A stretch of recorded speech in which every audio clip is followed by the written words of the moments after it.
بسم الله الرحمن الرحيم ومن يضلل فلا هادي له أشهد أن لا إله إلا الله وحده لا شريك له وأشهد أن محمدا عبده ورسوله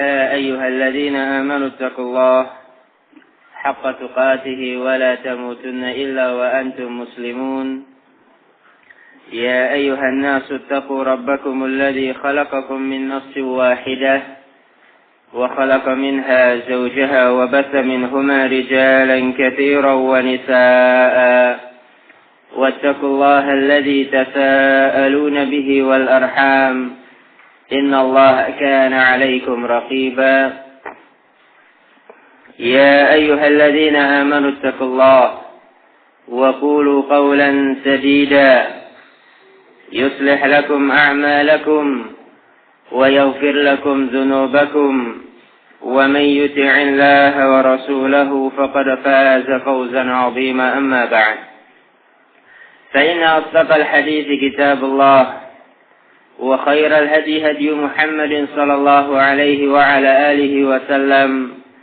وشر الأمور محدثاتها فإن كل محدثة بدعة وكل بدعة ضلالة وكل ضلالة في النار أعاذني الله وإياكم من النار إخواني في الدين أعزني الله وإياكم. Allah subhanahu wa ta'ala Zat yang maha mengetahui segala sesuatu, Rabbul Alamin, Zat yang maha hikmah. Tentunya Allah subhanahu wa ta'ala di dalam melakukan sebuah tindakan tidaklah melakukan tindakan tersebut tanpa berfaedah, tanpa memiliki hikmah, atau kita katakan tindakan yang sia-sia. Termasuk pula ikhwani fiddin a'azzani Allah wa iyyakum, tatkala Allah subhanahu wa ta'ala menciptakan bangsa manusia, demikian pula bangsa jin, Allah tabaraka wa ta'ala menciptakan mereka semua untuk sebuah hikmah, sebuah maksud, sebuah tujuan utama keberadaan mereka di alam raya ini.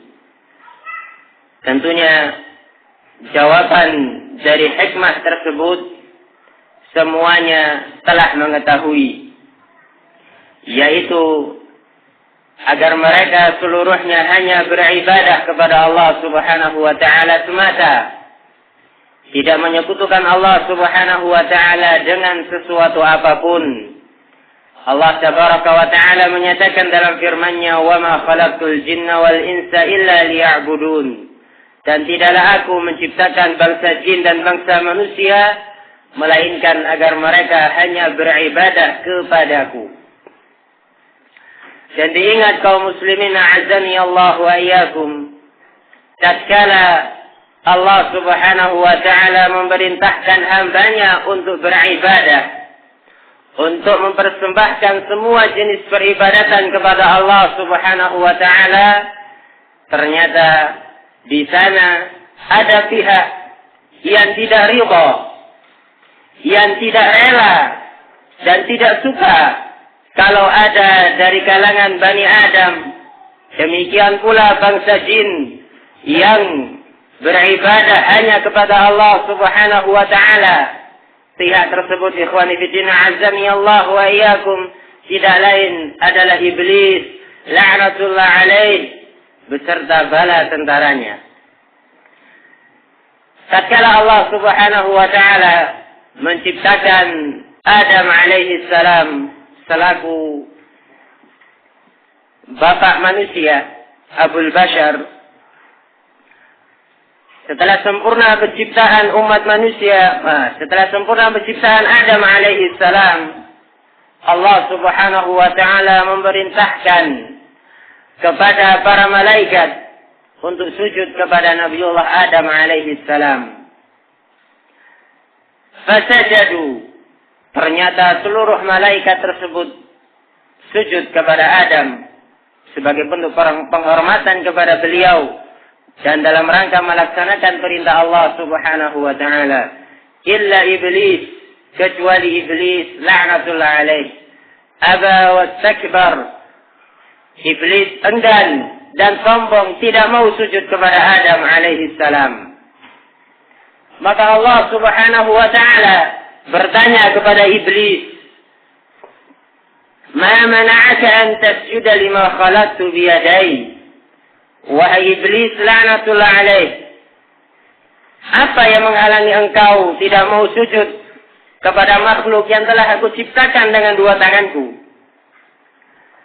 Jawaban iblis, "Ana khairun min, khalaqtani min nar wa khalaqtahu min tin." Kata iblis laknatullah alaih, saya lebih baik daripada Adam. Iblis merasa gengsi. Ya, tidak mau sujud kepada Adam karena merasa dirinya lebih utama. Ana khairun min, saya lebih utama daripada Adam. Khalaqtani min nar wa khalaqtahu min tin. Engkau ciptakan aku dari api, sementara engkau menciptakan Adam alaihi salam dari tanah liat. Dalam benak iblis, api lebih utama dari tanah liat. Maka Allah Subhanahu wa taala murka kepada iblis dan mengusir iblis. Qala fakhruj minha fa innaka rajim. Keluarlah engkau wahai iblis dari surgaku dan engkau adalah makhluk yang terkutuk. Bagaimana sikap iblis ketika diusir oleh Allah Azza wa Jal? Apakah muncul penyesalan dari diri iblis laknatullah alaih? La. Justru iblis semakin menjadi-jadi kekufurannya di hadapan Allah Subhanahu wa taala dan menyatakan, "Rabbi fa'anzirni ila yaumi yub'atsun." Wahai Rabbku, tunda kematianku sampai hari dibangkitkan nanti.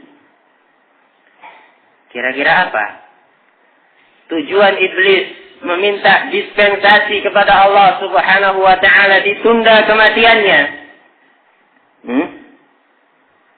Ternyata iblis punya makar busuk. Dia minta dispensasi kepada Allah Subhanahu wa taala ditunda kematiannya untuk sebuah rencana, sebuah makar besar. Apa makarnya? Ikhwani fillah azani Allah wa iyyakum. Iblis mengatakan di hadapan Allah Azza wa Jal, "Fabima aghwaytani la aq'udanna lahum siratakal mustaqim." Kata iblis laknatullah alaih, dengan sebab engkau telah menyesatkan aku. Iblis paham kalau dia sudah sesat. La aq'udanna lahum siratakal mustaqim. Sungguh-sungguh, kata iblis, aku akan duduk di jalanmu yang lurus, menghalangi Adam dan anak keturunannya untuk menyembahmu, kata iblis laknatullah alaih.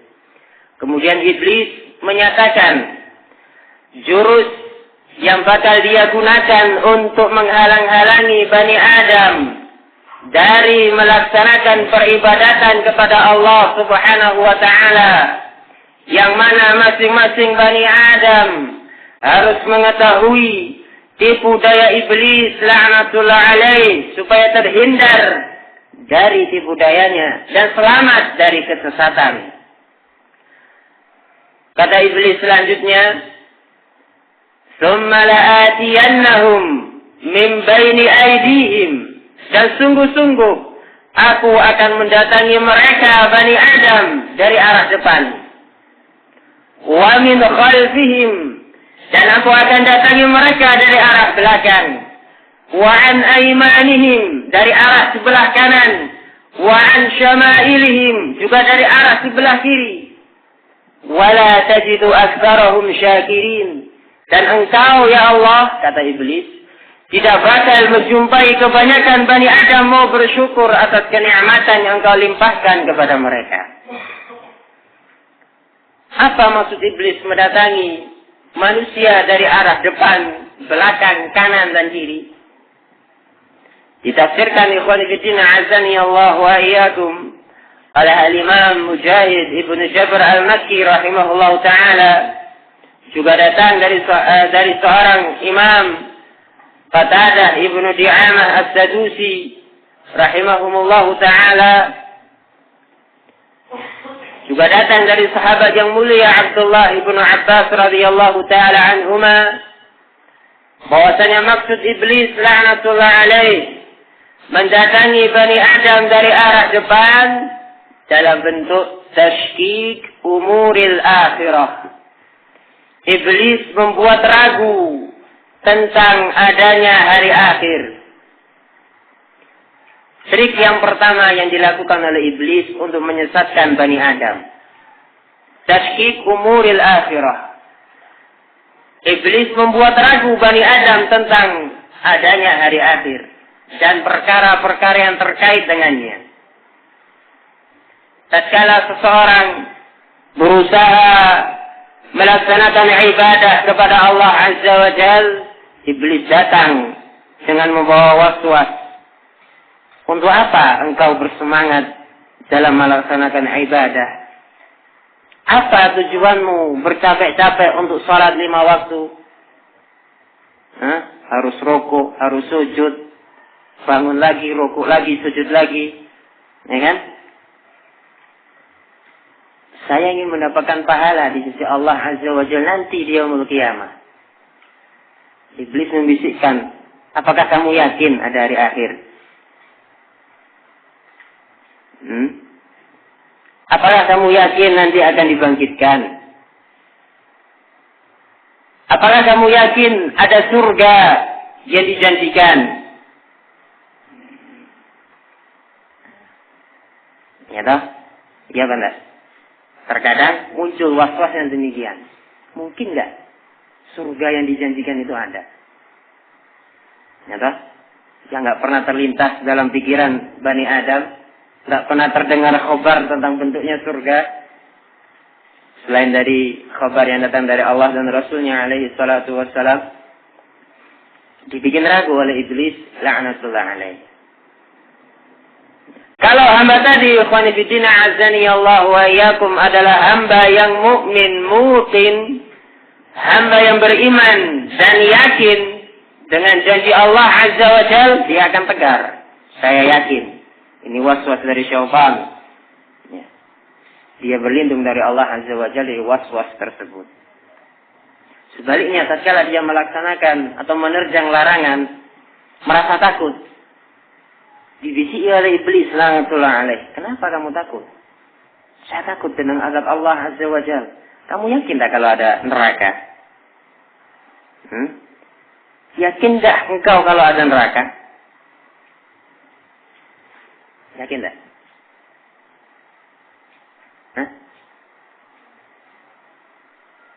Kok ragu-ragu antum?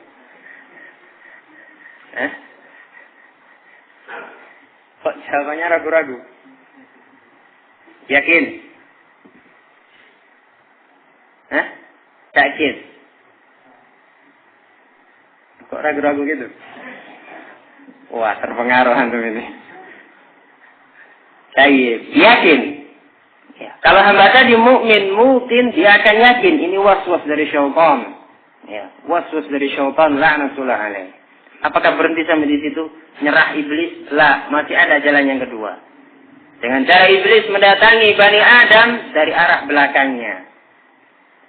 Ditafsirkan, iblis mendatangi dari arah belakang dalam bentuk tazyin umuri dunia. Iblis menghias-hiasi gemerlapnya kehidupan dunia. Ya, disuruh menengok ke belakang. Ngapain kamu bersemangat dalam ibadah? Ngapain harus semangat menuntut ilmu? Gitu Muhammad ya. Ngapain harus capek-capek beribadah? Lihat keadaan anak istrimu. Lihat kanan kirimu. Mau makan apa mereka nantinya kalau engkau terus beribadah? Mau makan batu? Insya Allah tidak pernah makan batu ya. Naam. Dan ternyata ikhwani fillah azani Allah wa iyyakum, senjata iblis yang kedua ini lebih hebat dari senjata yang pertama. Kalau senjata yang pertama mungkin kebanyakan pihak di kalangan kaum muslimin bisa menepis. Ya, kebanyakan kaum muslimin walhamdulillah mereka yakin adanya surga. Mereka yakin adanya neraka. Walaupun pada beberapa keadaan lalai. Tapi kalau ditanya insya Allah jawabannya iya gitu ya. Sedikit ragu-ragu gitu ya. Tayyib. Begitu senjata yang kedua, iblis melakukan tajin umuri dunia, mengindah-indahkan gemerlapnya dunia. Sekian banyak hamba-hamba Allah Azza wa Jal terkapar, kalah dengan iblis dengan senjata yang satu ini. Dan senjata yang kedua ini, ikhwani fillah azani Allah wa iyyakum, yang dikhawatirkan oleh Nabi kita Muhammad alaihi salatu wassalam, menimpa para sahabat ridwanullahi ta'ala alaihim ajma'in. Tatkala para sahabat ridwanullahi ta'ala alaihim ajma'in berbincang-bincang, mereka mengkhawatirkan, merasa khawatir dengan kehidupan yang fakir yang mereka rasakan. Maka dihibur oleh Rasulullah alaihi salatu wassalam. Beliau menyatakan kepada para sahabatnya, sabda beliau kali pertama ditujukan kepada siapa? Para sahabat ridwanullahi ta'ala alaihim ajma'in. Yang dikatakan oleh Rasul, khairun nas qarni, umat manusia yang terbaik adalah generasiku, para sahabat. Langsung rekomendasi dari Nabi alaihi salatu wassalam. Dikhawatirkan oleh beliau terkena senjata yang kedua. Kata Rasulullah alaihi salatu wassalam, mal faqru akhsha alaikum, bukanlah kefakiran yang aku khawatirkan menimpa kalian. Rasul enggak khawatir kalian tertimpa kefakiran. Ya. Nah, ini salah satu bantahan terhadap sebagian pihak yang mengatakan atau membawakan dalil kadal fakru ayyakuna kufran. Pernah dengar hadis ini? Ya tak? Nakut-nakuti orang supaya jangan fakir, ya, supaya semangat bekerjanya, supaya semangat mencari dunianya, mungkin demikian lebih tepat, bukan semangat bekerja, semangat dalam mencari dunianya, membawakan dalil kadal fakru ayyakuna kufran. Sudah hadisnya dhaif, menyelisihi nafs hadis ini. Tawarnya kadal fakru ayyakuna kufran, hampir-hampir saja kefakiran itu menjadi sebab kekufuran. Bukan kefakiran yang menjadi sebab kekufuran, tapi kebodohan. Ya, saya sih. Kata Rasul, mal fakru akhsha alaikum, bukan kefakiran yang aku khawatirkan menimpa kalian wahai para sahabat. Wa innama akhsha an tubsata alaikumud dunya, justru yang aku khawatirkan dunia ini dilimpahkan kepada kalian, dibukakan sekian banyak pintu-pintu untuk mencari dunia, mudah mencari rizki, harta yang berlimpah. Ini yang dikhawatirkan oleh Rasulullah alaihi salatu wassalam. Fatanafasuha, yang menyebabkan kalian satu sama lain saling bersaing untuk mendapatkan dunia. Ya, saling bersaing untuk mendapatkan dunia. Kama tanafasuha, sebagaimana umat-umat terdahulu mereka juga berlomba-lomba mendapatkan dunia. Fa'ahlakathum kama ahlakathum. Kemudian dunia itu yang menyebabkan kalian hancur binasa, sebagaimana umat-umat terdahulu mereka hancur binasa disebabkan dunia. Ya, disebabkan dunia. Yang namanya fitnah dunia, ikhwan fillah azani Allah wa iyyakum, sangatlah banyak. Sangat banyak dan merata Ammat bihil balwa. Fitnah dunia ini merata, merambah semua lapisan masyarakat yang ada. Mulai dari lapisan masyarakat yang paling bawah sekalipun terkena jurusnya iblis dalam bentuk tazyin umurid dunia. Ya banda. Sekian banyak kasus ikhwani fillah azani Allah wa iyyakum. Kasus antara tukang ojek, antar tukang ojek bunuh-bunuhan karena rebutan pelanggan. Itu dunia atau bukan? Mereka rebutan daun atau rebutan duit? Rebutan duit. Yang lebih parah lagi,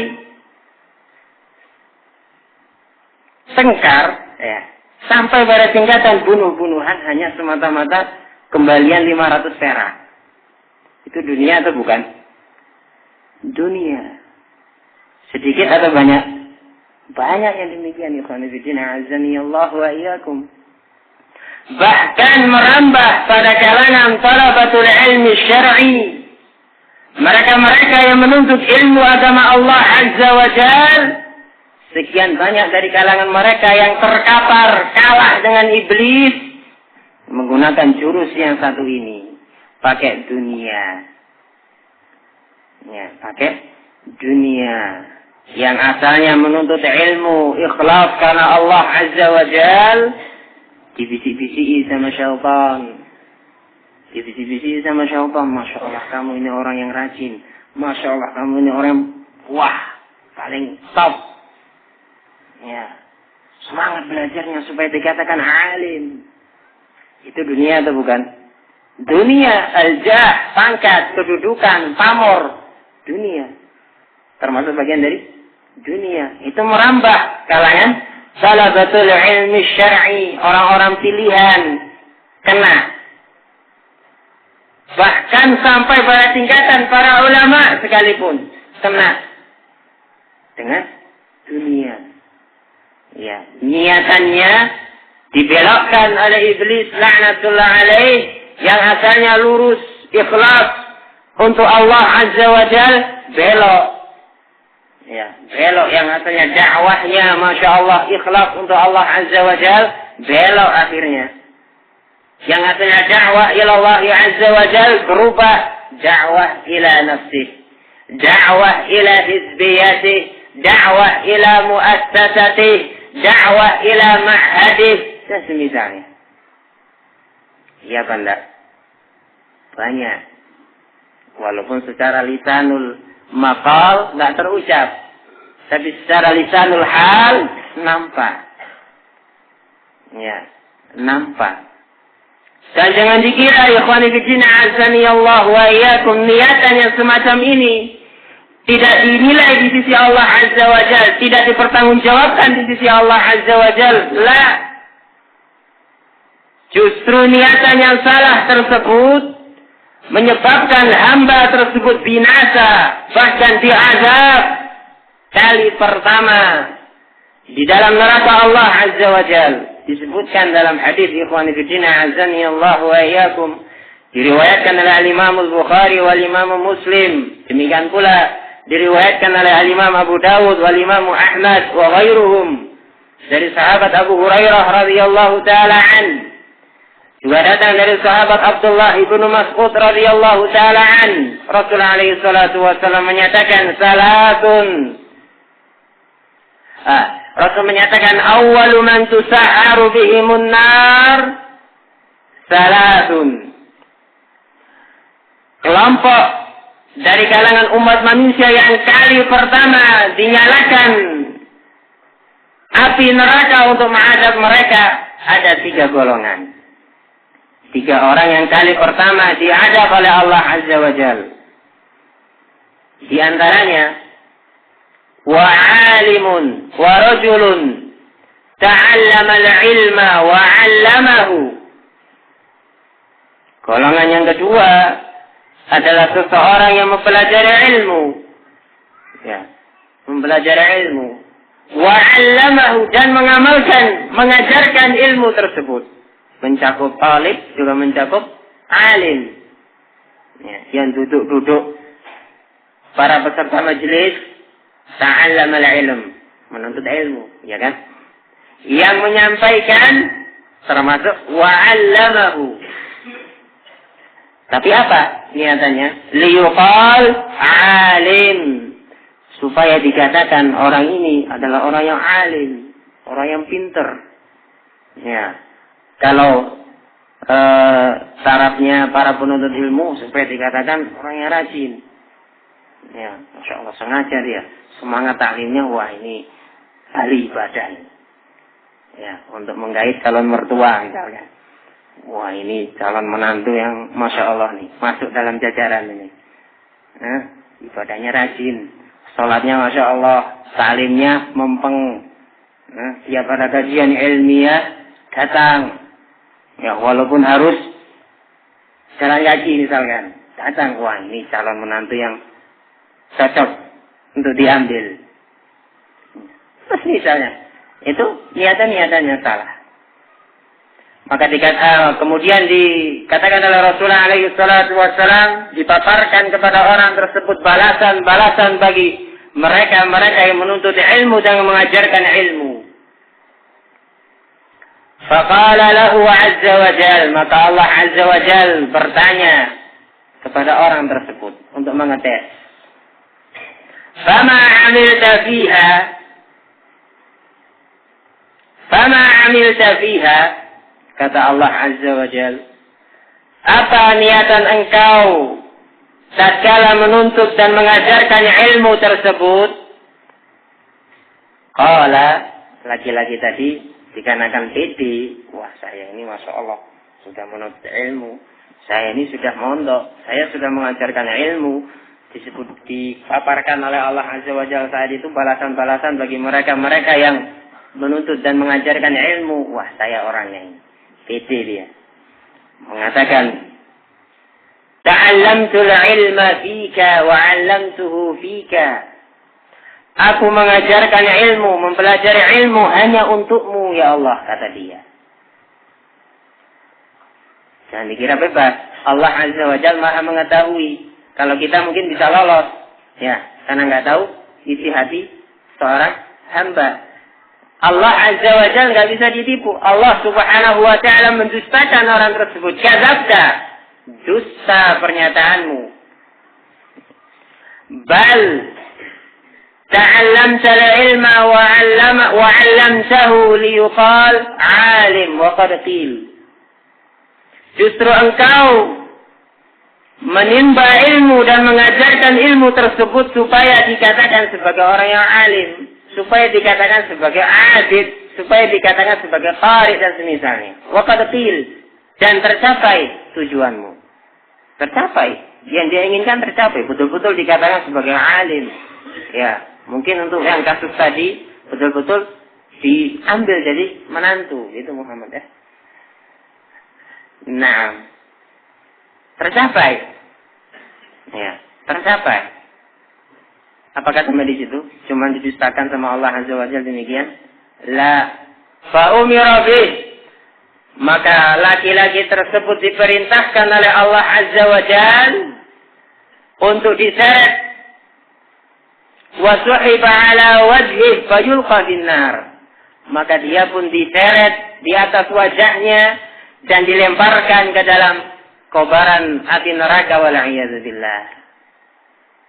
Sehingga bukan perkara yang sepele, niatannya salah dalam melaksanakan sebuah ibadah. Ikhwani fiddina azani Allah wa iyyakum. Semata-mata salah dalam niatan, ancamannya neraka Allah azza wa jalla. Bahkan orang yang pertama kali diazab adalah mereka yang niatannya salah, riya. Ya, riya. Tingkatan para ulama saja terkapar oleh iblis laknatullah alaih dengan jurus yang kedua ini. Lalu bagaimana dengan mereka yang tidak sampai pada tingkatan para ulama? Apakah kemungkinan besar selamat atau sebaliknya? Loh, kok bingung? Apakah lebih besar kemungkinan selamat atau lebih kecil? Lebih kecil. singkatan para ulama saja yang tahu dalil, yang hafal Al-Quran, yang tahu sunnah, tahu perkara agama Allah Azza wa Jal, bisa kalah sama iblis, terkapar dengan jurus yang kedua ini. Lalu bagaimana kiranya dengan mereka-mereka yang sama sekali tidak menyentuh ilmu agama Allah Azza wa Jal? Tentunya kalau dengan gambaran mudahnya gitu ditiup sama iblis, geletak orangnya. Ya, nggak ada perlawanan. Nggak ada perlawanan. Ya toh? Nah, sehingga kita jumpai ikhwan fillah azani Allah wa iyyakum yang nggak pernah menyentuh agama, yang nggak pernah menyentuh ilmu syar'i, pikirannya cuma dunia. Ya, pikirannya cuma dunia. Tak mikir bagaimana salatnya sudah benar ataukah belum. Tidak pernah terlintas dalam hatinya sudahkah wudu yang dia biasa lakukan sesuai dengan tuntunan Nabi alaihi salatu wassalam. Tidak pernah terlintas. Pikiran dia uang, uang, uang, dan uang. Ya toh? Nah, ini senjata yang kedua. Senjata yang kedua. Nah, ternyata senjata yang kedua ini cukup ampuh. Cukup ampuh. Di lain sisi, ikhwan fillah azani Allah wa iyyakum, ada hamba-hamba Allah Azza wa Jal yang sabar. Ya, ketika dihias-hiasi oleh iblis laknatullah alaih, gemerlapnya dunia yang semakin lama semakin hijau, semakin sejuk dipandang, semakin menggiurkan untuk diraih. Sabar dia. Bukan itu saya diciptakan. Bukan tujuan itu saya hidup di dunia ini. Apakah berhenti sampai di situ? Godaan dari iblis laknatullah alaih? Tidak. Masih ada jurus yang ketiga. Ya. Iblis mendatangi Bani Adam dari arah kanan. Wa an aymanihim. Ditafsirkan ikhwan fillah azani Allah wa iyyakum.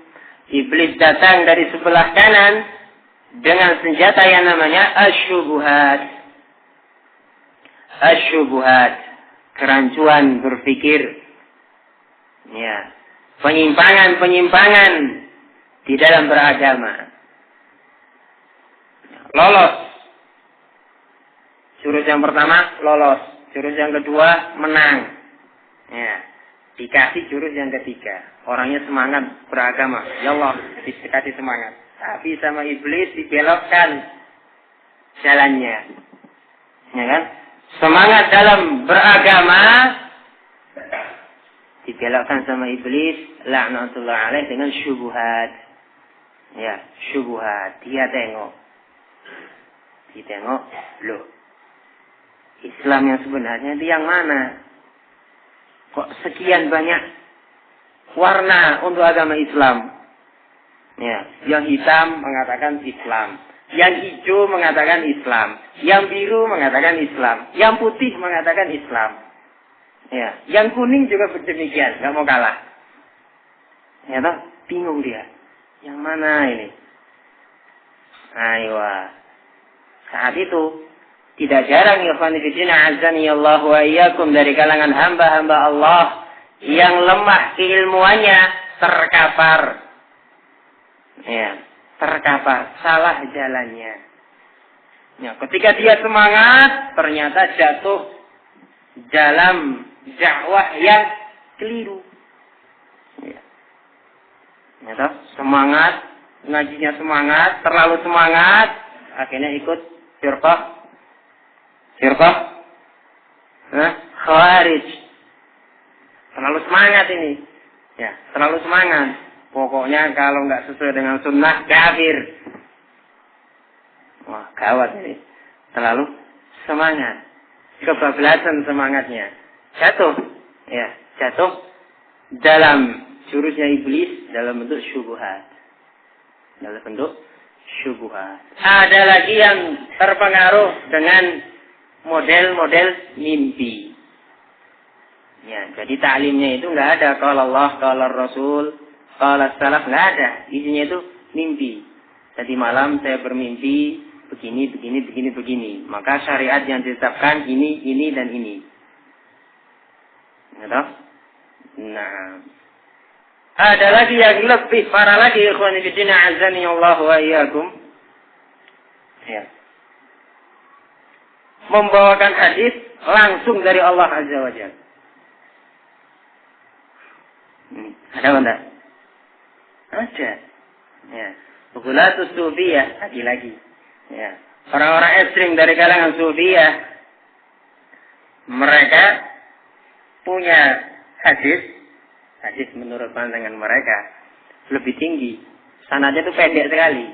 Katanya dia, haddatsani qalbi an rabbi. Ya. Kalau antum buka Sahih Bukhari, sanad kan panjang-panjang ya. Ya kan? Haddatsana Abdullah bin Yusuf qala akhbarana Malik. Panjang baru ketemu Rasul. Ini enggak, pendek saja. Sekali dengan hafalan tuh. Haddatsani rabbi an qalbi. Telah menceritakan hatiku dari Rabbku. Langsung mengatakan begini. Ya. Nah, orang-orang goblok, ya, orang-orang yang nggak tahu, ya, pokoknya lafaznya bahasa Arab, kholas hadis ini. Ya, diterima mentah-mentah, walaupun isinya penuh dengan kesesatan. Nah, ini senjata yang ketiga, asyubuhat. Nah, yang ketiga ini, ikhwan fillah, azani Allah wa iyyakum. Tentunya mereka yang terkena senjata iblis dalam bentuk syubhat, dua golongan. Ya. Syubhat itu muncul pada dua golongan. Gak usah banyak-banyak, dua golongan saja. Yang pertama, al-juhala.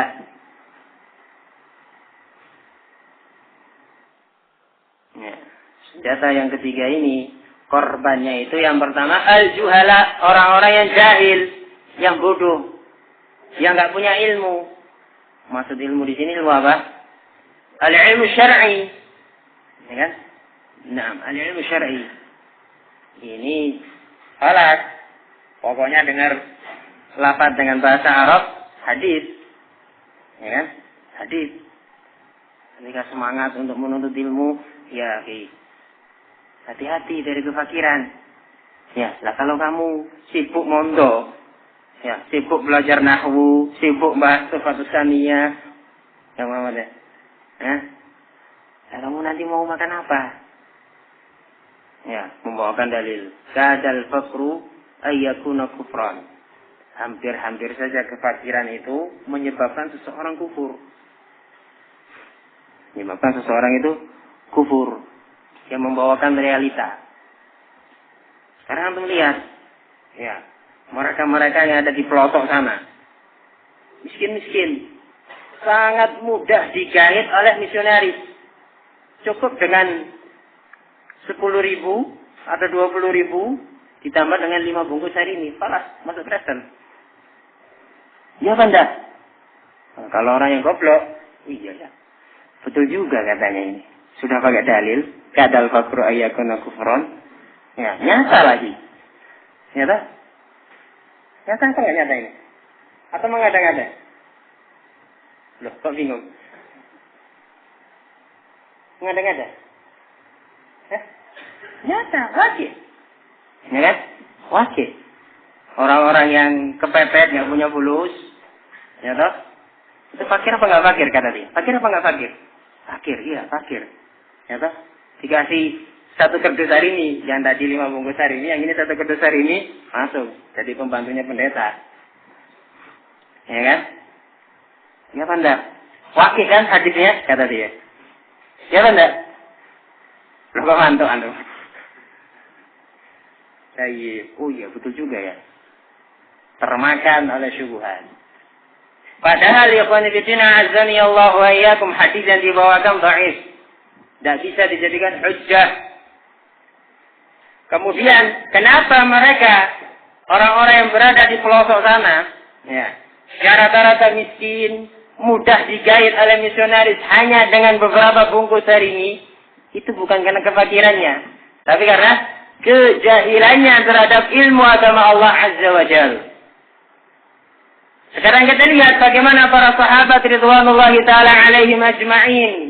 Rata-rata mereka ikhwani fiddin al-fuqara wal masakin. Banyak di kalangan mereka di awal-awal Islam yang tidak memiliki baju kecuali cuma 1 lembar. Kalau kita Masya Allah, ya toh, ada daleman, ya toh, daleman ada, setelan ada, baju main ada, baju taklim ada, mungkin begitu maksudnya. Ya toh, baju dinas juga ada. Banyak. Ya benar? Banyak. Kalau kita tengok keadaan mereka, insya Allah Ta'ala nggak ada yang nggak pakai baju. Ya.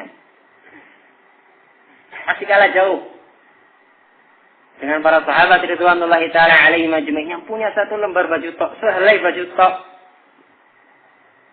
Ya, sehelai baju tok. Itu kalau nggak dipegangi rapat-rapat, tersingkap auratnya.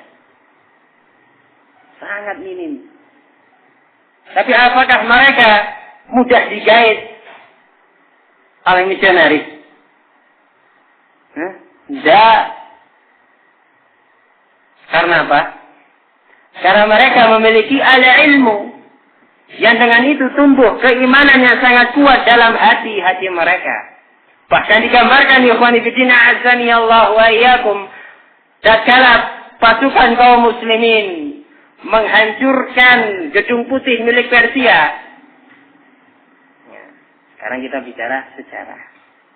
Ya, pasukan kaum muslimin di zaman Umar bin Al-Khattab radhiyallahu taala an, zaman keemasan yang pernah diraih oleh kaum muslimin, menghancurkan kekuatan adidaya saat itu Persia. Gedung putihnya dikuasai oleh kaum muslimin saat itu digambarkan ikhwan fillah azani Allah wa iyyakum. Mereka itu berperang dengan alat perang ala kadarnya. Sepatu-sepatu mereka itu kebanyakannya bolong. Ya, nggak layak. Mungkin kalau militer sekarang gitu, wah ini diloakan aja sepatunya ini. Mereka dipakai.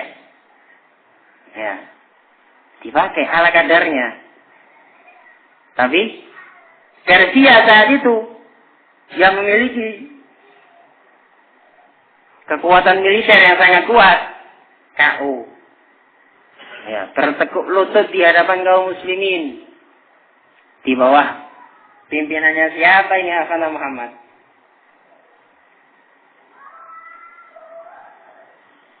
Supaya nggak ngantuk. Ya, jadi mau tenteng terus, biasanya itu ngantuk. Ya, apalagi di daerah yang remang-remangnya, Masya Allah itu rawan ngantuk.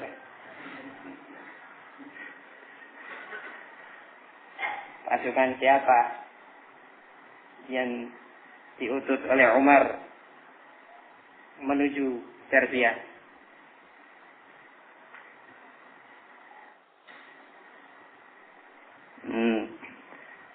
Saya melihat Yusuf di sini. Ayo, saya sana Yusuf.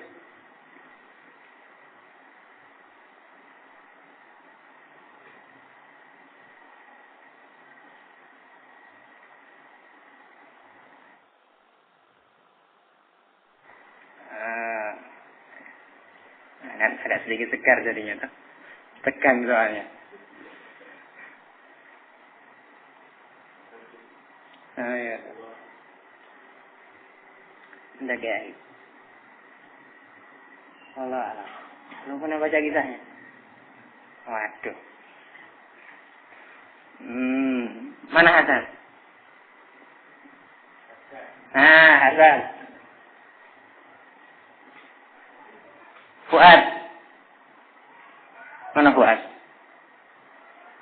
Masya Allah, apalagi di ujung sebelah sana rawan itu. Sudah ujung, remang-remang lagi tempatnya. Pasukannya siapa ya Kana Fuad? Waduh, harus tahu sejarah gemilangnya kaum muslimin. Tayyib di bawah pimpinan. Saya kok dengar suara lirih. Sa'ad bin Abi Waqqas. Barakallahu fiik. Nah, di bawah pimpinan Sa'ad bin Abi Waqqas radhiyallahu taala anhu. Dengan senjata yang ala kadarnya, ya, sepatu yang compang-camping demikian, mampu menghancurkan kekuatan adijaya Persia saat itu. Bahkan saat itu, ikhwan fillah azanillahu wa iyyakum, muncul kejadian yang sangat menakjubkan yang membuat pasukan Persia itu geleng-geleng kepala. Ini pasukan atau jin? Ya. Ketika mereka berhasil menghancurkan benteng terakhir pertahanan Persia, ternyata mereka jumpai gedung putih yang dijanjikan oleh Rasulullah SAW di seberang sana. Cuman mereka dihalangi oleh sungai besar, sungai Dajlah. Tidak ada satupun sekoci yang tersisa. Ya, waduh. Yang namanya kuda kan nggak mungkin berenang. Ya toh? Nggak mungkin berenang yang namanya kuda. Dalam keadaan musuh ada di tepi sungai. Ya. Musuh ada di tepi sungai. Ngejek mereka. Ya toh? Waduh, bingung pasukan Sa'ad. Ternyata Sa'ad bin Abi Waqqas radhiyallahu ta'ala an punya azam yang kuat untuk melewati sungai tersebut dengan kuda-kuda mereka. Akhirnya dibakar semangat jihad oleh Sa'ad bin Abi Waqqas, disuruh kaum muslimin saat itu untuk menjauhi kemaksiatan apapun bentuknya. Kemudian menggantungkan urusan kepada Allah Azza wa Jalla, ditingkatkan tawakalnya kepada Allah Subhanahu wa taala. Ketika dirasa sudah saatnya, diinstruksikan oleh Sa'ad bin Abi Waqqas, pasukan sebelah kanan maju. Ya Allah, bismillah. Ternyata subhanallah ikhwan fillah azanillahu wa iyyakum, mereka melewati sungai tersebut dengan selamat. Yang lebih menakjubkan lagi, kuda-kuda mereka tidak tersentuh air sedikit pun, tidak basah. Tidak basah. Bahkan ketika ada di salah satu pasukan yang jatuh pedangnya, dia berdoa kepada Allah Azza wa Jalla supaya bisa ngambil pedangnya lagi, balik lagi ngambil pedangnya. Ya. Ayo, akhirnya pasukan yang sebelah kiri maju. Kemudian pasukan yang tengah yang langsung dipimpin oleh Sa'ad bin Abi Waqqas maju. Melihat yang demikian, langsung kencing di celana pasukan Persia. Ikhwan fillah azanillahu wa iyyakum. Mereka mengatakan gila. Hah? Ini bukan manusia ini. Enggak pakai sekoci, lewat sungai Dajlah. Ayo, setelah itu tinggal ditebas leher mereka. Sudah enggak berani ngelawan. Sungai aja dilewati. Nah, itu para sahabat radhiyallahu taala alaihim ajma'in. Tidak goyah sedikit pun keimanan mereka dengan lambaian dunia. Walaupun kefakiran yang mereka alami saat itu sangat parah. Sebabnya apa? Karena mereka memiliki ilmu agama Allah Azza wa Jalla yang menumbuhkan keimanan yang sangat kokoh dalam dada mereka. Sehingga salah kalau dikatakan sebab kafir itu karena fakir. Salah. Sebab kafir adalah jahil. Ya, jahil. Anda lihat keadaan mereka-mereka di pelosok, enggak kenal yang namanya ilmu agama Allah Azza wa Jalla. Ya, Banda. Nah, jadi bukan kefakiran, bukan kefakiran. Ini senjata yang ketiga. Senjata yang keempat, ikhwati fillah azani Allah wa iyyakum. Dalam bentuk iblis mendatangi Bani Adam dari sebelah kiri. Ditafsirkan bisyahawat. Bisyahawat dengan asyahawat, hawa nafsu. Hawa nafsu. Naam. Dan ternyata masing-masing kita, ikhwani fillah azani Allah wa iyyakum, diberi oleh Allah Subhanahu wa taala hawa nafsu. Dan itu yang dimanfaatkan betul oleh iblis laknatullah alaih untuk menjatuhkan Bani Adam dari jalan yang lurus. Hanal maghrib. Hanal maghrib. Baik, ini 4 senjata yang dimiliki oleh iblis laknatullah alaih untuk menjatuhkan Bani Adam dari jalan yang lurus.